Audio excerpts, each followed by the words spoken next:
চলো আজকে একটা ব্রেকফাস্ট রেসিপি শেয়ার করছি। তো প্রথমে এদিকে আমি লঙ্কা আর পেঁয়াজ রাফভাবে কেটে নিয়েছি, কুচো নিয়ে মানে কুচোলে বেশি ভালো হতো।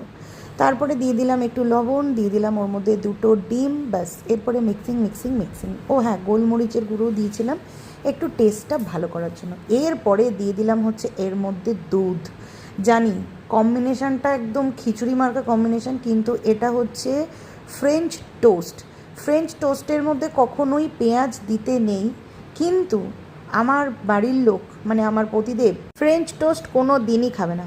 মানে ওর মধ্যে মধু, দুধ আর ডিম আর গোলমরিচ, এই তিনটি জিনিস দিয়েই ফ্রেঞ্চ টোস্ট বানাতে হয়, আর বাটার। কিন্তু যেহেতু ও ওরকম মিষ্টি মিষ্টি টোস্ট পছন্দ করে না, তো সেই কারণেই আমি এর মধ্যে একটু পেঁয়াজ আর কাঁচা লঙ্কা দিয়েছি আর নর্মাল বাটার দিয়েই করেছি। এটা ওই ইমিটেশন ফ্রেঞ্চ টোস্ট বলা চলে।